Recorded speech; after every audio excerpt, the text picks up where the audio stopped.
Now, British soaps have never shied away from a bit of controversy, and this weekend, Coronation Street continues that tradition.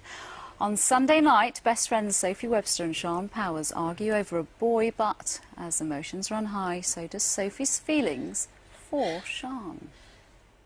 So, I've been in bits since we fell out. Oh. What?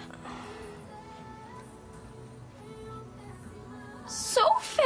Sorry, but I had to get it gone. Right, you are more important to me than any lad. Do you hear me?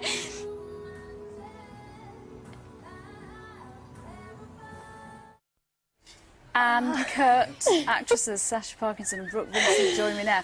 Really emotional stuff, and you two are just giggling. It's cringing watching. It's weird because it seems so different when we filmed it, and then like you watch it and you're like, because I can remember everything that I was thinking while we was doing it. It's really weird. We'll talk to you a bit more about it in a minute, but first we've got this front page news. I'm sure you've heard.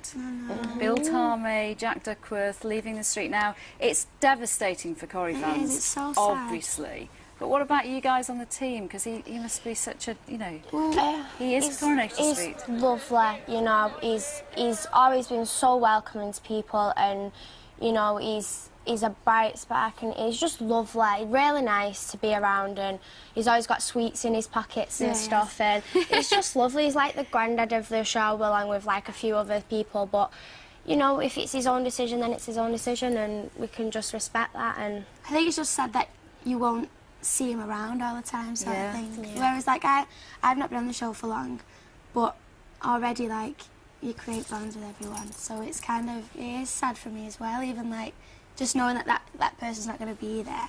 I think everyone's sad, aren't they? What devastating news. Now, on to this weekend and this massive storyline. I don't know if you girls are quite prepared for what's coming your way. What did you think, Brooke, when you were first told that you were going to get this biggest storyline you've had, really, isn't it? It's all been, the attention's been on your sister, really, but this time it's your turn. Well, you know, I was shocked. I was nervous. I think I was more shocked because they hyped up my other storyline about the whole getting this chastity vow thing, and so I was a bit nervous about how that was going to turn out, and then they just kind of just went, and this is what we're thinking of doing, and I was like, oh, okay. And, you know, the biggest thing for me was that they actually trust me with it, you know, because we're only young, aren't we? And it's like the 50th anniversary, and then they've just kind of said, look, here's a storyline, go with it. And it's like on the actual anniversary as well, and they want us, you know. That's so what it's I mean. just... You think they concentrate on, like, the scenes and all that and all. And it's just, especially because, like I said, I've not been on the show for long, so for me to, like, even before I started, they was like, right, well, this is our aim, so we don't know if it's for definite, but... So we've always kind of had that idea that it's going to happen, but I don't know, the fact that they trust us with it, and the fact that it's so out now, because we like waited for so long, and it was like, oh, it's coming up, and we used to laugh and joke about it, and then like now it's coming up, we're both like really nervous. No, because we knew, and then like it was like, oh yeah, this is going to happen, and then it never did for ages, so I've been there for like a year, and then we got the scripts, and I was like, Brooke, have you read those scripts? She was like, no, why? And I was like, no, just read it. She was like, oh my God. And then, like, in the schedule, we wasn't supposed to film it till like, nearly a month. Yeah, and like, it got after. brought forward. And then one day they was like, oh, we're bringing those scenes forward. We was like, oh yeah, good joke, yeah. It was like, no, we are, it's tomorrow. We was like, oh no, we're gonna... You two really are mates in real life. You don't stop talking, do you? You don't need me this morning. We get dead giddy together.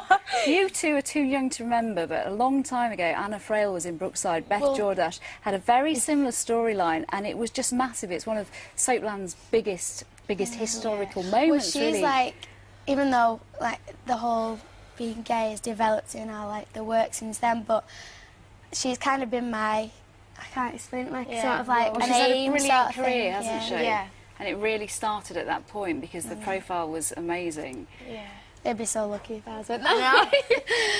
Well, good luck. Good luck with dealing with all the press coverage and everything as well, and enjoy watching it. And it's a refreshing change. It's a budding romance, isn't it? This isn't a little bit of a snog. It's like more of like a love story, and they're going to concentrate on our feelings instead of us kissing. And that's why it's nice, because like the audience have had time to see us develop as like a friendship. So it's not just a throwaway story, and it's not just and not just so much planning's gone into it, and it really. Listen, I could talk to you, although I'm not allowed. So I'm really sorry. We just chatting on. Brooke and Sacha, thanks so much for joining us, and enjoy it. You seem to be enjoying it. Thank you very much.